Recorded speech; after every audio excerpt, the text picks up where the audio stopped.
Dear learners, welcome to the channel again. आज का हमारा टॉपिक रहेगा हाइपोथेसिस, जिसको हिंदी में हम परिकल्पना भी कहते हैं। देखिए, मैं देखता हूँ कि यूजीसी नेट का क्वेश्चन पेपर आता है या फिर सेट का आता है या आरडीटी का आता है, यानी पीएचडी एंट्रेंस एग्जामिनेशन का। तो उसमें हाइपोथेसिस से जुड़े क्वेश्चन कहीं ना कहीं पूछे जाते हैं। तो आज के वीडियो को अंत तक देखिएगा। इसमें हमने हाइपोथेसिस के अर्थ को समझा है, इसके मीनिंग को, इसके सोर्सेज को, टाइप्स को और कुछ एग्जांपल्स के थ्रू इसको समझने की कोशिश की है।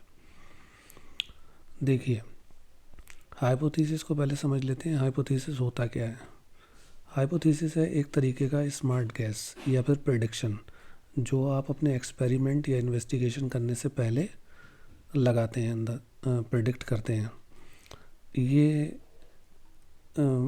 एक इसको दूसरे तरीके से भी समझ लेते हैं। हाइपोथेसिस एक प्रपोज्ड एक्सप्लेनेशन होता है या प्रेडिक्शन होता है किसी भी एक फिनोमेना के लिए या रिलेशनशिप के लिए वेरिएबल्स के। इसको एग्जांपल से अभी आप समझेंगे। यानी मोटे मोटे तौर पे आप ये मान सकते हैं कि ये एक तरीके का एक प्रेडिक्शन होता है, जो आप मानकर चलते हैं कि ऐसा हो सकता है या ऐसा नहीं हो सकता है।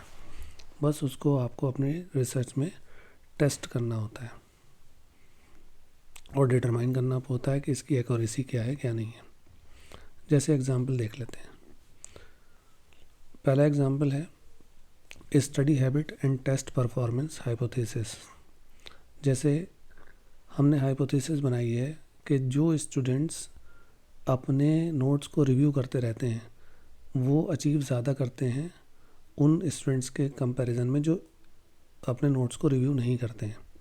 मतलब ये हमारा एक प्रेडिक्शन है, अंदाज़ा है कि जो स्टूडेंट्स अपने नोट्स को रिव्यू करते हैं वो एग्जामिनेशंस में उन स्टूडेंट्स के कंपैरिजन में अच्छा परफॉर्म करेंगे जो रिव्यू नहीं करते हैं। तो ये हमारा एक प्रेडिक्शन था। अब इसका एक्सप्लेनेशन को समझ लीजिए।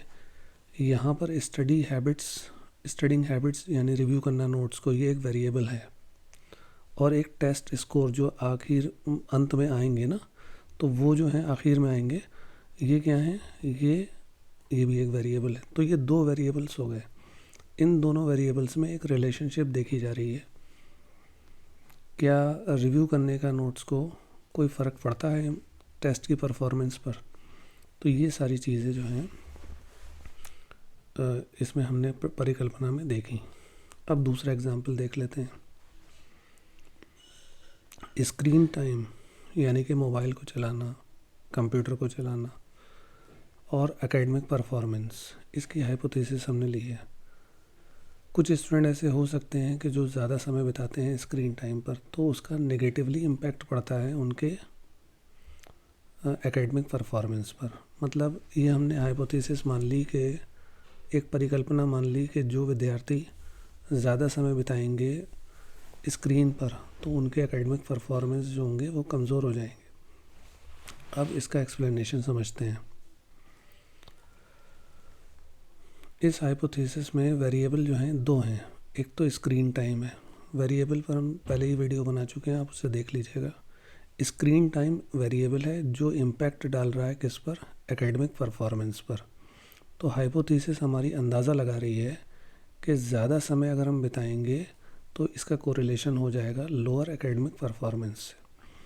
अब ये तो बाद में पता चलेगा कि ऐसा होता है या नहीं होता है, रिजल्ट्स देखे जाएंगे, ऐसे बच्चों के स्कोरिंग करी जाएगी, वो बात की बात है। लेकिन हमने अपना एक प्रेडिक्शन लगा लिया।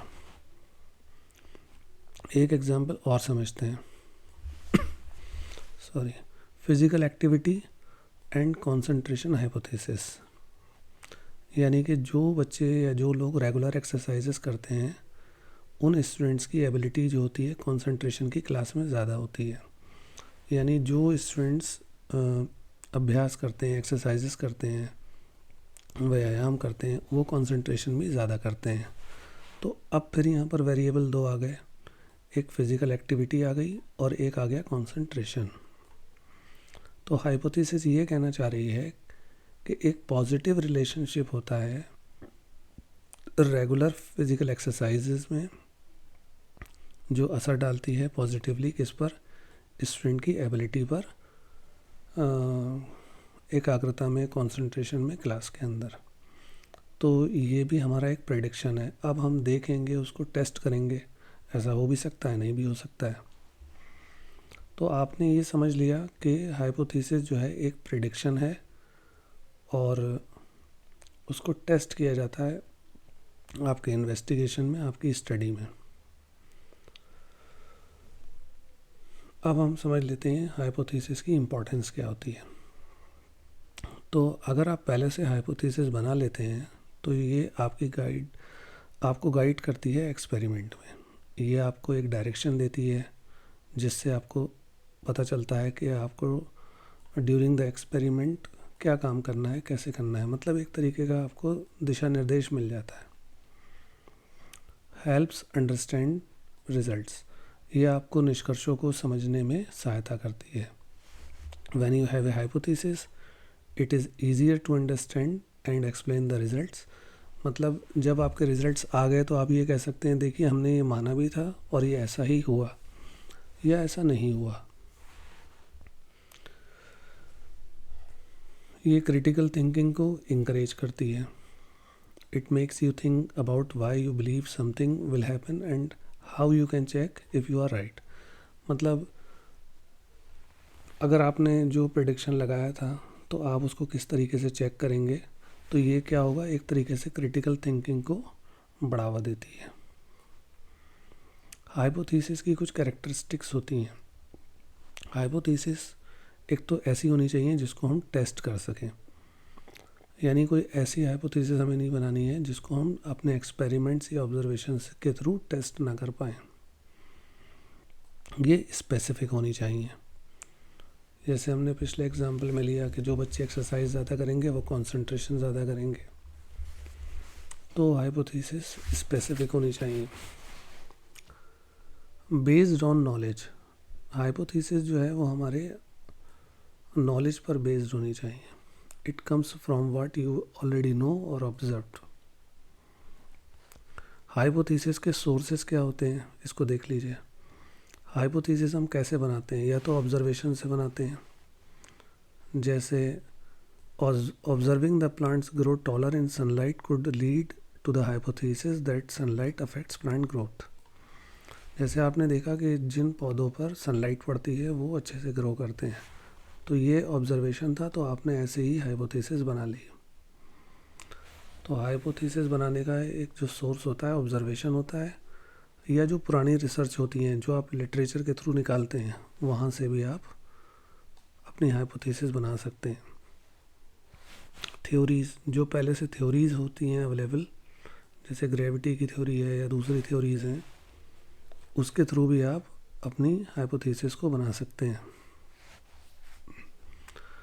या लॉजिकल रीजनिंग के थ्रू, मान लीजिए आप ये जानते हैं कि पानी जो होता है वो जम जाता है 0 डिग्री सेल्सियस पर, तो अब आप हाइपोथेसिस बनाएंगे कि if the temperature drops below 0 degree Celsius water will turn into ice.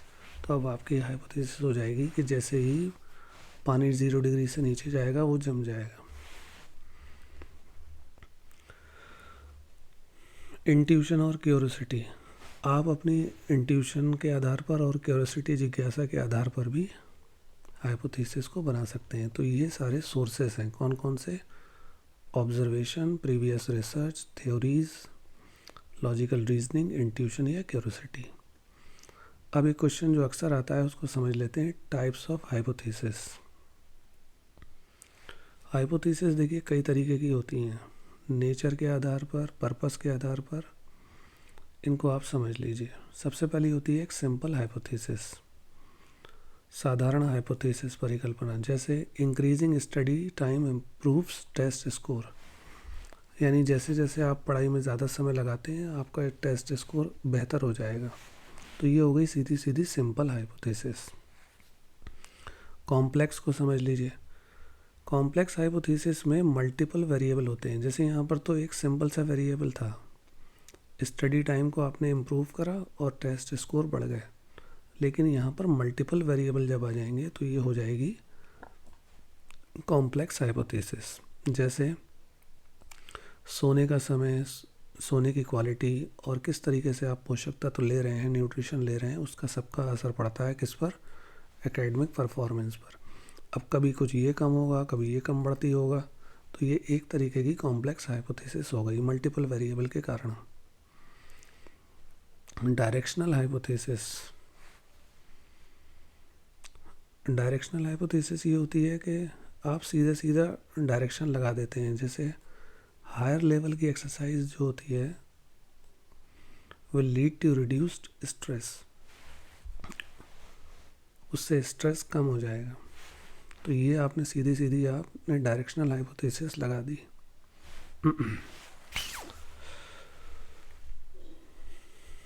अब नॉन डायरेक्शनल क्या हो सकती है? नॉन डायरेक्शनल क्या होती है कि वो this type does not predict the direct relationship, ये डायरेक्ट रिलेशनशिप नहीं लगती है। जैसे देखिए, there is a relationship between music and productivity, music और प्रोडक्टिविटी में आपस में रिलेशनशिप है, तो ये नॉन डायरेक्शनल हो गई।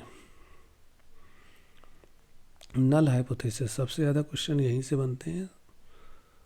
जैसे ये हाइपोथेसिस इस तरीके की होती है, देखिए, there is no difference in test score.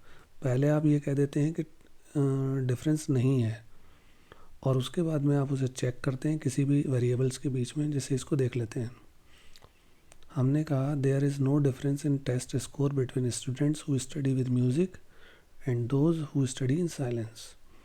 यानी हम ये कहना चाह रहे हैं कि जो बच्चे म्यूज़िक के साथ पढ़ाई करते हैं जो बच्चे म्यूज़िक के साथ पढ़ाई करते हैं और जो म्यूज़िक के साथ नहीं पढ़ते हैं, उनके स्कोर्स में कोई ज़्यादा अंतर नहीं होता है, उनके स्कोर्स में अंतर नहीं होता, देयर इज़ नो डिफरेंस। तो अब हम इसको चेक करेंगे। तो जब हम यहाँ ऐसे बोलते हैं देयर इज़ नो डिफरेंस, तो इसका मतलब है null hypothesis. Alternative hypothesis, alternative hypothesis जो होती है ये नल हाइपोथेसिस का अपोजिट होती है, और ये कहती है कि सिग्निफिकेंट डिफरेंस होता है या रिलेशनशिप होती है। जैसे students who study with music perform better on test than those who study in silence. यानी ये सीधा सीधा ये कह रही है कि जो बच्चे म्यूज़िक के साथ पढ़ते हैं उनका स्कोर बेटर होता है। तो ये कुछ हमने एग्जाम्पल सेट किए हैं और टाइप्स को देखा है। Thank you so much. अगर कंटेंट अच्छा लगा हो तो सब्सक्राइब कीजिए।